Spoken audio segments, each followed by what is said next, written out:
सानिध्य मिला है, मानो परम पद हमारे हाथ में आ गया है। हमारी दुख परंपरा का अंत होने का अवसर आ गया है। बस हम सावधान हो जाएं, कहीं हम ऐसी महामूल्यवान कृपा को साधारण भोगों में समय व्यतीत कर अपमानित न कर दें। बहुत बड़ी कृपा हुई है। श्रीपाद प्रबोधानंद जी महाराज, जो उनके हृदय में दिव्य चिदानंद वृंदावन प्रकाशित हुआ, प्यारे जो की जो चरणों की अद्भुत प्रेम वृत्ति है, उसमें डूबकर जो अनुभव किया, वो ये कह रहे हैं, सखे न जनरंजनम कुरु कदीन्द्रियाणाम सदा विधेहि बहुगंजनम प्रणय भंजनम सर्वतः हठम न कुरु बंधने सुतकलत्र मित्रादिके वपुर्व्यये समीहया निवत्स वत्स वृंदावने। हे सखे, हे मित्र, मेरी बात मान लो। अब लोगों के रिझाने में अपना समय बर्बाद मत करो। यदि हम भजन करेंगे तो लोग क्या कहेंगे, तो हमें लोगों के अनुसार चलना है। तिलक लगाएंगे, कंठी बांधेंगे, सदाचरण करेंगे तो लोग क्या कहेंगे। ये जो बहुत ही हानिकारक वृत्ति उपासक के हृदय में रहती है, इसका त्याग कर देना चाहिए। ये बहुत हानिकारक वृत्ति है। सतमार्ग के भागवतिक चिन्हों को धारण करना और भगवत भजन में रुचि प्रकट करना, साधु संग करना, सतशास्त्रों का स्वाध्याय करना और उनके अनुसार अपनी दिनचर्या करना, ये तो बहुत वंदनीय, प्रशंसनीय, वांछनीय बात है। इसके लिए हमें लज्जा थोड़ी करनी है। ये बहुत बड़ी हानि की वृत्ति है कि लोग हमें क्या कहेंगे, ये छोड़ देना चाहिए। हे मित्र, इतनी करुणा करके बात करें। कितनी ऊंचाई पर विराजमान महापुरुष जो ज्ञान की चरम सीमा और प्रेम की चरम सीमा को प्राप्त हैं, वो कह रहे, हे मित्र, कितनी करुणा करके बोल रहे हैं, सखे न जनरंजनम कुरु, लोगों के रिझाने के लिए तुम कुछ मत करो। ये प्रसन्न हो जाए, ये प्रसन्न हो जाए, ऐसा नहीं है। सतमार्ग का त्याग करके, यहां आंतरिक भाव ये है, आप बार बार वृंदावन जाएंगे, आप भजन करेंगे, आपके परिवार के जन विरोध करें, आप तिलक लगाए, कंठी बांधे, आपके परिवार के जन, लोक व्यवहार के जन आपका उपहास करें, आपको इस बात पर ध्यान नहीं देना चाहिए, क्योंकि ये असत क्रिया नहीं। देखो, संसार बड़ा माया की प्रवाह में बहता हुआ जा रहा है, इसलिए मंद बुद्धि होती जा रही। जो निंदनीय कार्य हैं उनकी तो कोई निंदा नहीं करता। मदिरा पीना, परस्त्री गमन करना, या द्यूत कीड़ा जुआ खेलना, या चोरी करना, हिंसा करना, छल कपट करना, ये निंदनीय बात है। पर कभी आप नहीं देखेंगे कि ऐसे कोई चार लोग उसको नीचा दिखा रहे हैं कि तुमने ऐसे नीच कर्म किए, नहीं करना चाहिए। पर जब आप कंठी तिलक धारण करके, हाथ में माला लेकर उस समय ठाकुर सेवा, पाठ, स्वाध्याय आदि, तो आपका विरोध होने लगेगा, फिर आपका उपहास करने लगे। इसका मतलब समझिए, आप सतमार्ग के पथिक हैं। आपके साथ ऐसा होने पर आपकी भक्ति की उन्नति होगी। और यदि आप विचलित हो गए तो फिर उपासक ही किस बात के, आपकी निष्ठा क्या रही। तो हे सखे न जनरंजनम कुरु, ये सब प्रसन्न हो जाए तो हम माला छोड़ दें, कंठी तिलक छोड़ दें। वो कह रहे हैं कि पियो तो हमारे मित्र, ये खाओ तो हमारे परिवार के, ऐसा चलो नहीं भाई। अपने जीवन का कर्म अपने आप को भोगना होता है। इसलिए आपकी रुचि, आप जैसा भगवान प्रेरित करें चलो, हमें जैसा भगवान संत जन गुरुजन शास्त्र प्रेरित करता है हम वैसे चलेंगे। किसी की निंदा नहीं करनी, पर कोई निंदा करे तो सहनी है, उसका विरोध नहीं करना है। हमें कोई भी ऐसे असत आचरण नहीं करने कि सामने वाला प्रसन्न हो जाए। असत आचरण, सखे न जनरंजनम कुरु। आगे कह रहे हैं, कदिंद्रियाणाम सदा विदेहि, ये जो दुष्ट इंद्रियां हैं इनका भी दुलार बंद करो। ये खवा दो, ये दिखा दो, ये सुंघा दो, ये भुगा दो, बार बार प्रेरित करती रहती है। अगर हम इनको नहीं देते तो हमें जलाती हैं। जैसे हम लोगों के अनुसार न चले तो निंदा करते हैं। तो ये कितना जलाएंगी, एक सीमा है। इतना व्यथित नहीं कर देंगी कि हमें मृत्यु प्रदान करें, और मृत्यु आनी ही है, फिर हमें क्या भय। इन इंद्रियों के दुलार में हम भगवत विरोधी आचरण करें, ये बिल्कुल ठीक नहीं है। इसलिए तुम सदैव ऐसा यत्न करो कि इंद्रियां जो असद आचरण में, गंदी बातों में लग रही हैं, उनको हटाओ। प्रयत्न करो, ये तुम्हारे अंदर सामर्थ्य है, प्रयास करो। तुम्हारी इंद्रियां शास्त्र विरुद्ध आचरण, गुरु आज्ञा, संत आज्ञा के विरुद्ध आचरण ना करें। बहुगंजनम प्रणय भंजनम सर्वतः, ताड़ना दो इंद्रियों को। ये ऐसे नहीं मांगती, देखना इंद्रियों के न घोड़े भगे, रात दिन इनमें संयम के कोड़े लगे। सबसे बड़ी मार है भजन। भजन से सब भी ठीक हो जाते हैं। इंद्रियां, मन, बुद्धि, चित्त, अहंकार, स्थूल देश, स्वभाव, कारण देश, सब पावन हो जाता है। जबरदस्ती नाम जप करो, पवित्र आहार, भगवत भक्तों का संग, किसी की मत सुनो। ये संसार है, सब अपनी अपनी मति के अनुसार बोलता रहता है। तस्मात् शास्त्रम प्रमाणन्ते कार्याकार्यो व्यवस्थितम्, आपको क्या करना चाहिए, क्या नहीं करना चाहिए, ये शास्त्र प्रमाणित है। संत जनों की वाणी, गुरुजनों की वाणी, ये शास्त्र प्रमाणित है, उसके अनुसार चलो। इनको दंड दो, इंद्रियों को, इनका यही दंड है, इनके विपरीत चलना। ये कहती है ये खवा दो, ऐसा चलाओ, ऐसा दिखाओ, ऐसा भोगाओ, चलो वहां घूम आते हैं, ऐसे वैसे, इनके विपरीत। अगर शास्त्र सम्मत है, भजन विरोधी नहीं, तो हम इनका आदर करके इनकी बात मान लेते हैं। यदि वो भजन विरोधी बात है, फिर हम इनकी बात नहीं मानेंगे। ऐसा आप में सामर्थ्य है, प्रभु ने आपको ऐसी सामर्थ्य दी है मनुष्य शरीर में। इसलिए ये इंद्रियां जो तुम्हें शक्तिहीन अनुभव करा रही हैं, इन इंद्रियों के प्रति ताड़ना का विधान करो, प्रीति का विधान नहीं। दुलार मत करो। प्रणय भंजनम सर्वथा। इनको दुलार करने में जिसने अपना समय नष्ट किया वो परमार्थ का पता ही नहीं पा सकता। सर्वात्मना न विसृजेत बहिरिंद्रियाणि, ये इंद्रियों को बाहर एकदम छोड़ देना, ये उपासक समझ सकता है। विषय पुरुष को तो पता भी नहीं कि क्या कह रहे हैं, क्या इंद्रियां हैं, क्या छोड़ देना है, क्या अंतर्मुक्ता है, क्या उनका दंड है, कैसे उनको शासित करना है, क्या विधि है, क्या निषेध है। वो तो बस जैसे पशुजन है, जैसा उनमें आया वैसा कर बैठे। ऐसे ही पशुवत आचरण वाले जन ये बात नहीं समझते। ये बात सत्संगी जन, उपासक जन, साधक जन जो सतमार्ग का आश्रय लिए हैं वो समझ पाएंगे। ये शोभाहीन सुखों में विचरने वाली इंद्रियां हैं, अर्थात दुख योनयः भगवान कह रहे हैं। इंद्रिय और मन जब किसी एक विषय का स्वाद लेते हैं तो तन्मयता होने के कारण वो एक सुखद अनुभव होता है, अन्यथा उसमें सुख नहीं है। विषय चुगा जिन चुगय मन चुगत कछुक सुख होए, फिर फांसी ऐसी परे तेसम दुख न। श्री ध्रुवदास जी महाराज। चुगने के समय ऐसा लगता है कि भोगने के समय सुख है, क्योंकि आपकी उसमें प्रियता है, तन्मयता है। इसलिए सुख और शोभाहीन विषयों में इंद्रियों को दुलार मत करो। इनके प्रति ऐसा विधान करो कि भगवान के भजन में लगे। हठम न करो, हट करके भोगों की तरफ मत जाओ, हट करके भजन की तरफ लगो। सामर्थ्य का प्रयोग दूसरों के सताने में मत करो, सामर्थ्य का प्रयोग दूसरों को सुख देने में, बचाने में करो। अगर तुम्हारे पास ऐश्वर्य है तो भोग विलासिता में, पापाचरण करने में मत लगाओ, धर्म में लगाओ, दूसरों को सुख देने में लगाओ, भगवत आराधना में लगाओ। तुम्हारा जीवन प्रतिपल आनंदमय सुखमय हो जाएगा। बुद्धि भगवान ने तुम्हें दी है तो उस बुद्धि के द्वारा इंद्रिय मन को अपने अधीन करने की बात सोचो। बुद्धि के द्वारा असत आचरणों की प्राप्ति के लिए इंद्रिय और मन के अधीन होकर आचरण करना कितनी निंदनीय बात। तुम्हें बहुत कुछ प्राप्त है, तुम अपने आप को समझो, जागो। तुम मोह निद्रा में सोते हुए जो पापाचरण ये सब क्रियाएं, इनसे जागो। दुलार मत करो इंद्रियों का, हठ मत करो, बात मान लो। श्रीपाद करे हठम न करो। बंधने सुत कलत्र मित्रादि के वपुर व्यय समीहया निवस वत्स वृंदावने। अय वत्स, हमारी बात को समझ लो। ये जितने संबंध है तुम्हारे किसी काम में आने वाले नहीं। इनकी आसक्ति तुम्हारी दुर्गति का कारण बन जाएगी। यही आसक्ति तुम्हें भजन नहीं करने दे रही, तुम्हारे स्वरूप का अनुभव नहीं होने दे रही, तुम्हें मुक्त होने नहीं दे रही, तुम्हें महासुख में निमग्न होने नहीं दे रही। हट मत करो। इस आसक्ति से अपने आप को बचाओ। उन्हीं के बीच में रहो, प्रभु के होके रहो, प्रियाजू के होके रहो। उनका आश्रय स्मरण आपको ऐसे परिवार में रखेगा जैसे कीचड़ से प्रकट हुआ कमल जल में ही रहता है, पर ना कीचड़ स्पर्श करता है उसको और ना जल, रहता उसी में है। जो जल में कमल का फूल रहे, ऐसे आप संसार में रहते हुए बंधन मुक्त, जीवन मुक्त हो जाएंगे। हे मित्र, हे वत्स, हट मत करो, आसक्ति में मत फंसो। इंद्रियों को विषयों का संयोग अधर्म पूर्वक कराकर सुख होने की लालसा का त्याग करो। और मेरी अगर प्रार्थना जच जाए तो, व्यवस्था बन जाए तो इस शरीर को वृंदावन में छोड़ो। बात क्या आंतरिक, कि अगर कहीं ऐसा विधान बन जाए कि आप अखंड वृंदावनवासी बने और यहीं आपका शरीर छूटे, तो जो बड़ी बड़ी साधनाओं से लाभ नहीं मिलता वो लाभ मिल जाता है। श्री बात कह रहे हैं, राधा माधवयोर यशांसि सततम गायस्तथा कर्णयन तज्जीवे सुच वर्णयन समरसै संभूय संत करयन कुंजम कुंजमनारतम बहुपरिस्कुर्वन् महाभावतो देहादौ कृतहेलनो दैत्ये वृंदाटवी मावश।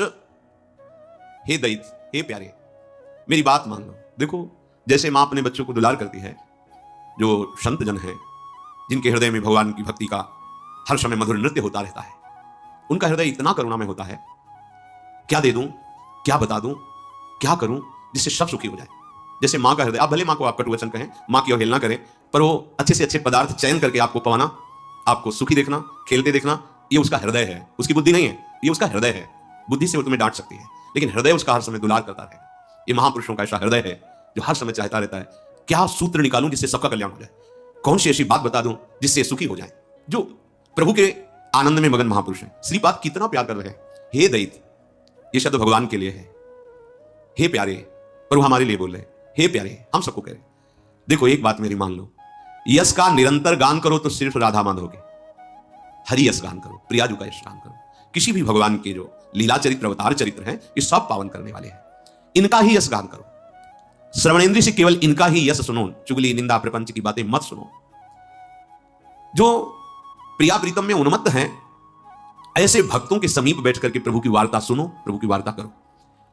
देखो, मोबाइल से सुनना बहुत अच्छा है, सुनने को तो मिल रहा है, लेकिन यहां बैठ करके सुनना एक अलग स्वरूप है, क्योंकि ये परम पावन प्रियाजू की चरण चिन्हों से युक्त भूमि है जहां बैठे हो, और परमाणु है यहाँ।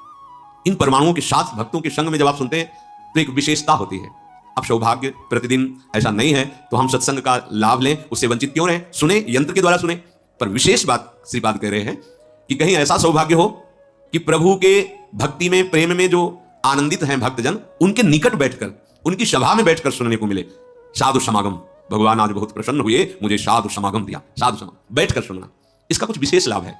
अगर ऐसा ना होता तो कैलाशपति भगवान शंकर हंस रूप धारण करके काकभूषुंडी जी की सभा में क्यों बैठते? शिव रूप में आते तो काकभूषुंडी जी साष्टांग प्रणाम करके ऊपर बैठालते। जगत गुरु महावैष्णवाचार्य भगवान शिव के आगे कौन बोल सकता है? लेकिन है कुछ स्वाद सुनने में, तो अपने को हंस रूप में आकर सभा के बीच में से बैठ जाते। परम ज्ञानी श्री हनुमान जी महाराज, जहां भगवान का चरित्र होता है, सुप्त रूप में कोई ना कोई वेश रखकर आते सुनते। भगवत प्रेमी महात्मा सभा में, ये बहुत बड़े सौभाग्य का विषय है। जो प्रभु के आनंद में मगन रहते हैं, ऐसे भक्तों के निकट बैठ करके भगवत चर्चा करना और भगवत चर्चा सुनना, ऐ मेरे मित्र, समरस रसिकों का संग प्रेम प्रकट कर देता है। समरस इष्ट मिले और मन मिले, मिले भजन रस रीति। जो मन में आया सो बोल रहे हैं, जहां मन में आया, जहां की बात जैसे वैसे। इष्ट मिले, मन मिले, मिले भजन रस रीति, तहां निसंक होए मिलिए, तासों कीजिए प्रीति। ऐसे भक्तों के संग से जब हम बैठ करके भगवत चर्चा करते हैं, भगवत यश सुनते हैं, तो हमारे हृदय में भगवत भक्ति की प्राप्ति की प्रबल आकांक्षा या भगवत भक्ति का वर्धन निश्चित हो जाता है। दो प्रकार का सत्संग होता है। एक होता है बहुत संशयात्मा वृत्ति वाला उपासक, जब साधु संग करता है तो उसे बहुत काल सत्संग करना होता है। जब बहुकाल करी सत्संगा तभी हों सब संशय भंगा। और एक होता है विश्वासी भक्त, सीधा सरल स्वभाव, जो बोला स्वीकार कर लिया, उसके लिए ज्यादा समय नहीं लगता है। वो तो तात स्वर्ग अपवर्ग सुख धरी तुलाए कंग, तूल न ताय सकल मिली जो सुख लव सत्संग। एक बात पकड़ ली, अध्यात्म की ऊंचाई पर चढ़ गया। अपने इष्टाकार, अपने आराध्य देव की सेवारत और शास्त्र सम्मत वार्ता, सत्संग की ये वृत्ति देख करके ही हमें विशेष लाभ प्राप्त हो सकता है। वार्ता इष्ट संबंधी, इष्ट शब्द का एक ही है, परम तत्व नाम रूप लीला अनंत है। शास्त्र सम्मत बात, मनगढ़ंत नहीं, तस्मात् शास्त्रम प्रमाणम। एक भी पंक्ति अगर कोई कहे कि मेरा अनुभव, तो भगवान व्यास देव जी का ऐलान है, जितने महर्षि हो गए हैं, जितने हैं और जितने होंगे, जो अनुभव होगा वो सब हमने लिख दिया है। भगवान व्यास देव, तुम्हारा कोई अनुभव शास्त्र से अलग नहीं होगा। शास्त्र से अलग है तो वामपंथ माना जाएगा, वामपंथ शास्त्र के प्रतिकूल आचरण। कोई भी सिद्धि, कोई भी सिद्धावस्था, कोई भी जो भूमिका है, चाहे ज्ञान की या भक्ति की या योग की, भगवान व्यास देव जी भगवान श्री कृष्णचंद्र जी के अवतार हैं। उन्होंने कहा जो जितने भी ऋषि हुए हैं होंगे, जो भी उनको अनुभव हुआ है वो सब शास्त्र में लिखा हुआ है। ऐसा कुछ नहीं कि जो अनुभव आगे किसी को अलौकिक होगा, हुआ नहीं। तो जैसे वेद और पुराणों में जो अनुभव नहीं लिखा, तो श्री जी की सहचर्या प्रकट होकर वो अनुभव वही तो है, प्रभु ही तो है। विविध रूप आचार्यों का धारण करके ये मार्ग है, ये अनुभव है, ये स्थितियां हैं। आपकी कोई अलग स्थिति नहीं होगी। अलग है तो फिर आप अलग हैं। तस्मात् शास्त्रम प्रमाणन्ते।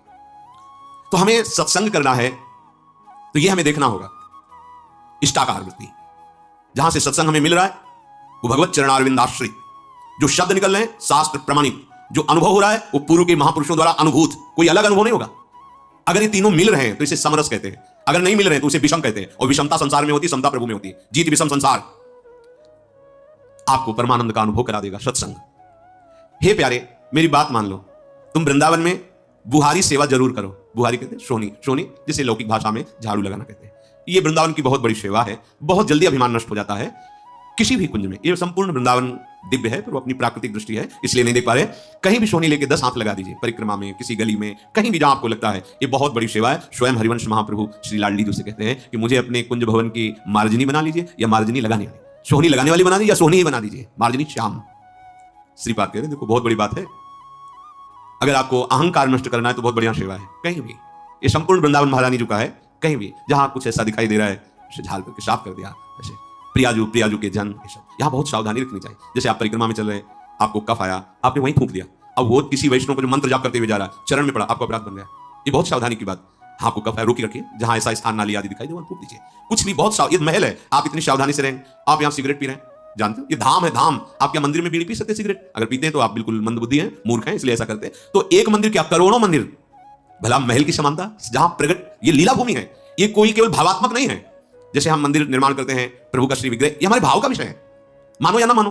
लेकिन यहां जो है ये सत्य सच्चिदानंद में लीला भूमि है, तुम्हारे भाव का विषय नहीं कि भाई मानो तो वृंदावन, नहीं मानो या ना मानो तो है, सच्चिदानंद है। एक एक कण की बराबरी कोई भी महातीर्थ, कोई भी परम पावन ऐसा नहीं। जैसा श्रीधाम वृंदावन 1-2 दिन के लिए, 4 दिन के लिए आप आए, आप सिगरेट पी रहे हो, हुक्का पी रहे हो, मसाला खा के थूक रहे हो ऐसे ही, और वैष्णव जनों के चरणों में या वो धुआं भक्त जनों के, अब माला लिए चल रहे हैं, तुम्हारी बीड़ी सिगरेट का धुआं जा रहा है, तुम्हारी क्या गति होगी? तुम्हें पता नहीं कहां हो तुम। सावधान, श्रीधाम वृंदावन है। देखो माया मायापति की ही है, वो डरती नहीं है, ध्यान रखना, क्योंकि उन्हीं की है। तुम सोचो कि तुमसे माया डर जाएगी, तो तुम उनके अंश हो तो वो किसकी है? दोनों बातें भगवान, ममैव अंशो, तो मम माया दुरत्यया मम ममैव, दोनों है। तुम समझो कि तुमने तिलक लगा लिया, कंठी बांध ली, तो माया तुमसे डर जाएगी? नहीं, जिनके तुम हो उन्हीं की वो है। होश में चलोगे तो आगे बढ़ा देगी, और थोड़ा भी उनसे विमुख भाव रखोगे तो फिसला के गिरा देगी। वो डरने वाली नहीं, उन्हीं की है जिनके तुम हो। सावधान, ये धाम है। जैसे जैसे यश विस्तार आगमन, वैसे वैसे माया अपने प्रश्न रखती जा रही है। अब पता चला आप धाम आए हो और परिणाम बहुत गलत होगा। आप यहां के मदिरा पान करें, आप आकर के यहां संसारिकता का बहुत हानि का विषय है। ये परम पावन धाम है। एक दिन के लिए आओ, 2 दिन के लिए आओ, आजीवन रहो, जैसा श्री जी आपका विधान करें। बस इस भाव से आओ कि मैं जा रहा हूं धाम। जैसे आप देखो, हम नहा धो के जा रहे हैं, अभी बात मत करो, छुओ मत, थोड़ा मंदिर जा रहे हैं, जल चढ़ा के आ रहे हैं। आप ऐसा करते हैं जब गांव में आप जल चढ़ाने भी जाएंगे, अभी थोड़ा 5 मिनट समय दो, अभी तो हम नहा के आए हैं, जा रहे हैं, जल चढ़ा के आते हैं, फिर आप ऐसा। आप धाम आ रहे हैं, धाम कैसे? तुम्हें इसकी महिमा, जबान की सामर्थ्य नहीं है, ऐसी महिमा है धाम की। सेवक जी महाराज कह रहे हैं, हौ लघुमति नहीं लाहो प्रमाणा, जानत श्री हरिवंश सुजाना। ये महाप्रभु कह रहे हैं, यथामति प्रणवं। पूरा महिमा जो वृंदावन को तो आ ही नहीं रही बुद्धि में कि कैसे कहूं, बस केवल प्रणाम करता हूं, उनकी कृपा से जो कुछ आ रहा है वो वर्णन कर रहा हूं। ये वो अपरिमित महिमा वाला धाम है जो प्रिया प्रीतम को, सुख सिंधुओं को सुख पहुंचा रहा है। यहाँ अगरबत्ती, अगर धूप, चंदन, केसर, इत्र, इसको आप भाव करो, थोड़ा इत्र लेकर के कहीं भी ऐसे 4 फूल डाल दिए, मेरी प्रिया जो यहां से विचरण करेंगे, पक्का पक्का। महारानी जी का महल है, सहचरियों की दृष्टि है। आप ऐसा ना समझो जैसे विशिष्ट किसी राजाधिराज का भवन होता है तो वहां सब तुमको दिखाई देंगे तैनात, चेकिंग वाले अलग अलग अलग सब। यहां ऐसे ही है, आप ऐसा ना समझो। ये अव्यक्त चिदानंद धाम है। प्रगट में जो दिखाई दे रहा है वो हमारे प्रगट नेत्र इतनी ही क्षमता के इसलिए देख पा रहे हैं। तो ऐसा ना समझो कि कोई है नहीं। हर समय यहां भारी सुरक्षा लगी हुई है, तुम्हें पता नहीं। भारी सुरक्षा तुम्हारे कर्मों का नाश करके सच्चिदानंद तत्व में स्थित कर देना, इस रजकण का प्रभाव है। बहुत ही यहां सावधान। 2-4 दिन नशा नहीं करोगे तो मर थोड़ी जाओगे। मान लो आप संसार में करते हैं, 2 दिन का अवसर मिला है तो बीड़ी, सिगरेट, हुक्का, नशा नहीं करोगे तो मर नहीं जाओगे। 2-3 दिन आपने अच्छे व्यतीत के भजन किए, फिर स्वभाव तुम्हें गिरा रहा है, फिर पतित कर रहा है, तो ये बचाएगा 2-3 दिन वाला कार्य। 2-3 दिन जो धाम बास करके गए, ये तुम्हारे हिसाब में बहुत बड़ा मंगल विधान कर देगा। लेकिन यहां करके आप ऐसा चलो, और जो नहीं जानते पर आप सत्संगी जन हो, बहुत सावधान। श्रीपाद आदेश करें, कुंजम कुंजम अनारतम बहु परिस्कुर्वन महाभावतो। प्रिया प्रीतम की महल में सोहनी लगाने को मिल रहा है। ये पूरा महल है। कोई जैसे एक बार किसी महापुरुष से कहा कि बहुत दिनों से आप सेवा कुंज नहीं गए, तो उन्होंने कहा कि आपको क्या पता, हमारे समय सेवा कुंज में ही तो रहते हैं। और उनका प्रश्न और महापुरुष का उत्तर स्थिति होगी तो समझ पाएंगे, नहीं तो नहीं समझ पाएंगे। हम हर समय सेवा कुंज में ही रहते हैं। ये संपूर्ण वृंदावन स्वामिनी जी का है। आप कहीं भी परिष्कृत कर रहे हैं, मार्जन कर रहे हैं, सोहनी लगा रहे हैं, श्री जी के लिए लगा रहे हैं, अहो भाग्य। ये करना चाहिए। पर इतना रजोगुण चढ़ गया है कि हम सोहनी, अरे इज्जतदार आदमी हम, कोई यहां झाड़ू कुछ, ब्रह्मा भी तरसते हैं। तुम क्या चीज हो? तुम तो ब्रह्मा के रचे हुए हो, ब्रह्मा भी तरसते हैं।